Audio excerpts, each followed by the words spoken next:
This is the Roy's Boys Podcast with your host, Joshua Marlowe. Hey guys, welcome to another edition of the Roy's Boys Podcast. I'm your host, Joshua Marlowe, and today we are joined by the voice of the Tar Heels, Jones Angell. Jones, how's it going today? Joshua, doing great.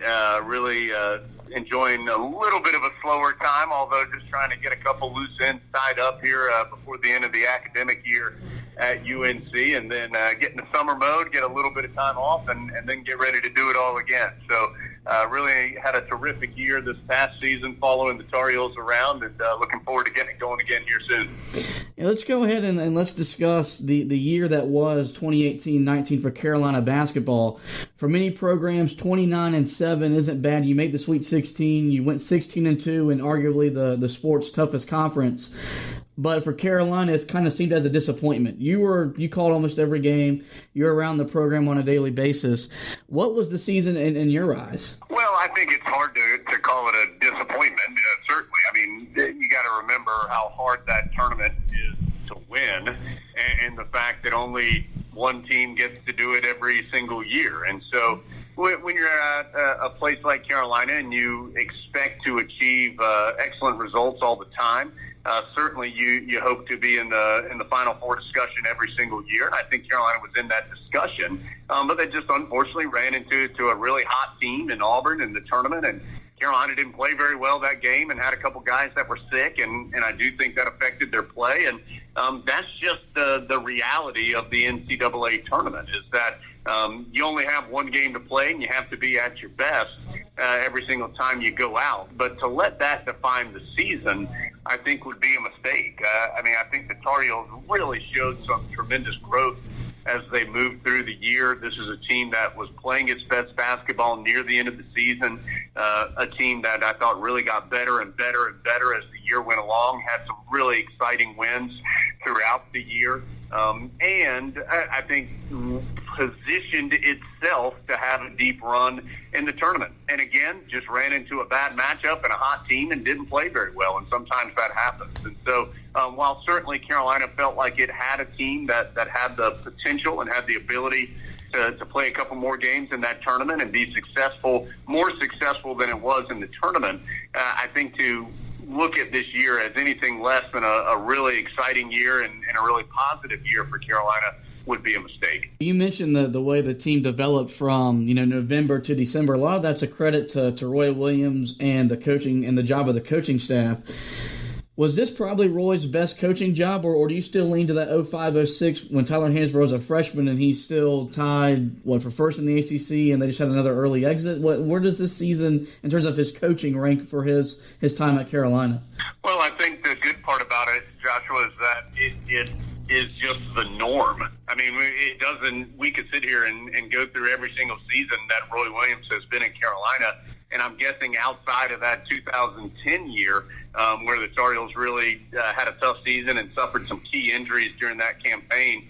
Other than that year, I think you can pretty confidently say that this is a normal track for Carolina, and that is it's a team that gets better every single season. It's a team that is playing its best at the end of the year, and it's a team that going into the tournament you feel like has the ability to make some noise, and I think that has been the case every single season. Again, outside maybe that one year where there are some odd circumstances, I think it's been that way every single year that Roy Williams has been the head coach, and you just saw it again this season. And it's always funny to me where Carolina inevitably is going to play a good schedule and they're going to lose a game or two in November or December, and that's okay. But every year the same thing happens, and that is everybody gets really worried and you start nitpicking every single aspect of what Carolina's doing, and these big pronouncements of what's wrong and how can they fix it, and it's just the process that the Tar Heels have gone through almost every year, and that has proven to be one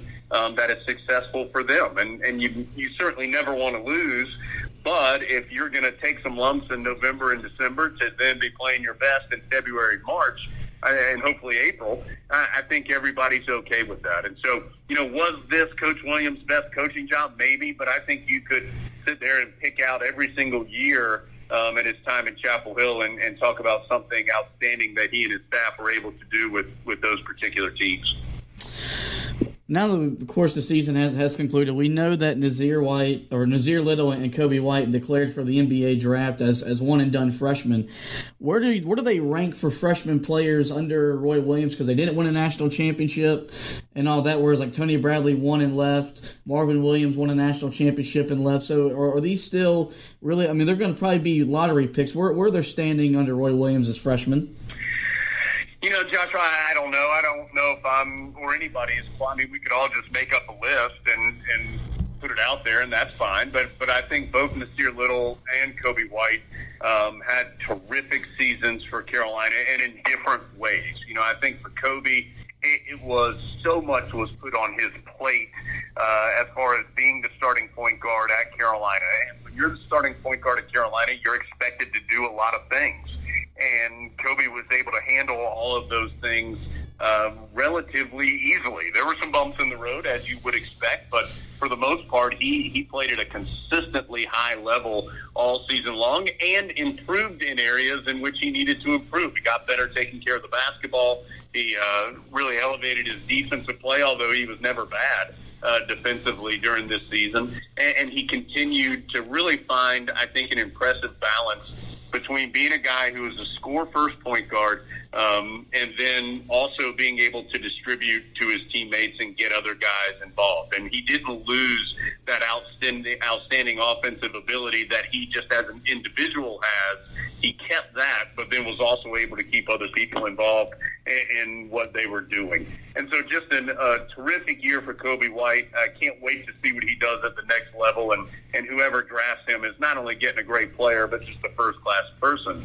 Then when you look at Nasir Little, it's a different year for Nasir because so much was expected of Nasir from the outside. There were so many expectations placed on him, and he did not come in and average 30 points a game and play every single second. But what he did was he really fit in with this team. He found his role that was going to make him and the team very successful. He never complained. He never disrupted the team chemistry, even though I'm sure he, like every other player, would like to have played more than he did. But also he got better. I think his defense really improved as the year went along. He was a terrific rebounder as the season progressed as well. And you saw his offense mature as well as the year went along. And so just another really first-class kid from a great family who I think had a terrific season. And he is going to be a lottery pick more than likely, if not a lottery pick right outside the lottery. And he has just physical abilities that other guys don't have. And so he is going to be able to be successful at that next level. Now, when you're talking about where do you rank them, I have no idea. I think there have been terrific freshmen at Carolina, both under Coach Williams and before Coach Williams was here. And both of those guys are in that conversation as some of the most talented first-year players that Carolina's had. So we know we lost to 2 freshmen, but we also are losing 3 accomplished seniors in Luke May, Kenny Williams, and Cam Johnson. That's kind of got the roster in flux, even with the commitment today from 5-star point guard Cole Anthony. And we've seen the Roy Williams reach out to numerous grad transfers. Do you think that's going to be the new trend for maybe Carolina or these bigger programs that are getting one-and-done talent so they have more experience on their roster? It's not just Carolina. I just think that's the new norm in college basketball, at least as the rules are set up at this moment. And, obviously that has the potential to change here in the next couple of years. But I do think that the graduate transfer market in particular really has become such a big deal for college basketball, and Carolina has been involved. Certainly the Tar Heels don't want to try to turn their roster over every single year, but when you can get a high-quality grad transfer who fits in with your team and both on the court and academically at Carolina, like Cameron Johnson did, that's a no-brainer if you're the Tar Heels. And so I do think Carolina, just like all other schools, will be involved in that market moving forward, again, as long as the rules kind of stay as they are right now. And as you referenced, if you're going to recruit the one-and-done type of guys, if you're going to recruit guys who are only in school for a year or two, then you have to be able to understand the negative part of that as well, and that is that you don't have that ability to build your team necessarily with the bigger picture, the longer-term picture, as easily as you did 20 years ago when you expected if somebody left early, it might be after 3 years and not stay in a full 4. And so, as Roy Williams has always said, he wants to balance the building of his team with some 3 and 4 year guys along with some 1-year talents. And if you can keep finding that mix of guys who fit in with your culture, who fit in with your program, and have that mix of that high-level talent, then I think you're going to be okay.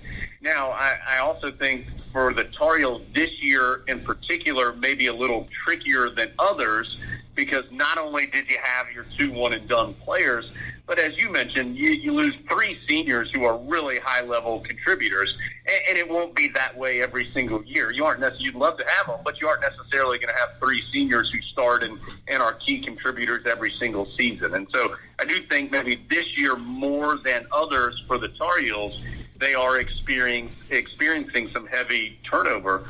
And I'll also say this, Joshua, I think, you mentioned Cole Anthony's commitment and how, it was late. It was late in the recruiting process. But I think as long as the one-and-done rule is still around, and I think guys will continue, some guys, not all, but some recruits are going to wait later in the process to commit so they can see what the situations are at specific schools. And so with the rules how they are, with the one-and-done and the graduate transfer and everything else, I do think this is a normal, maybe not just for Carolina, but for everybody out there in college basketball. So with all the roster turnover, this can be a big summer for a lot of players, as it normally is for Carolina. If you had to pick the one guy that needs to have the best summer where he's going to improve on both ends of the floor to help this team next year to win games at the level they're expected to, who would that one guy be? It's hard to pick one because I do think everybody returning for Carolina will have elevated roles and be expected to play a little bit more. But, I just think Leaky Black is somebody who is so valuable to Carolina because he can do so many different things. And I hate that Leaky got hurt this year,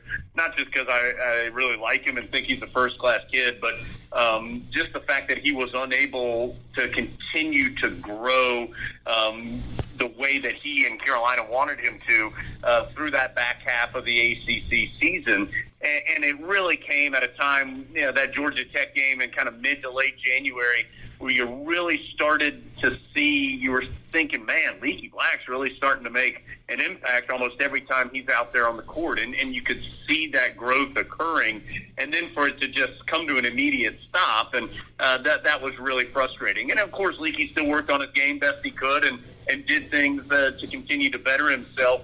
But it's just different when you can't go through full practices and where you can't be out there on game day. It's just a different level of growth that you're able to experience. And so, I really think Leaky's summer will be big. And Roy Williams mentioned it at the team banquet, singled out Leaky and Sterling Manley and said, hey, we need you guys healthy, need you back at 100% so you can contribute to the team like we know you can and are looking for you to do next year. And so, Leaky's just so versatile with his ball handling and his size and his defense and his improving jump shot. I mean, just everything he does is so valuable, I think, to the Tar Heels. So if I had to pick just one, I would pick Leaky Black because I think he can do so many different things to help your team.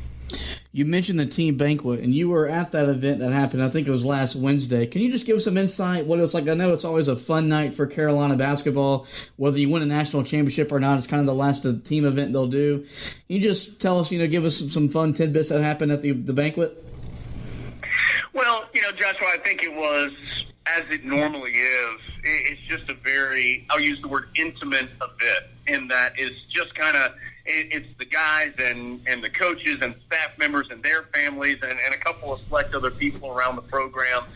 And it's just kind of a goodbye type of event. And especially in a year like this year, where you had so many seniors who were moving on and you knew weren't going to be a part of the program anymore, and you had some freshmen who you knew weren't going to be a part of the program anymore. It just felt like kind of the closing chapter on not only this season, but it felt like kind of the last couple seasons. It feels like the page is turning a little bit for the Tar Heels next year, just in that the core group of guys is going to be different than what we have seen over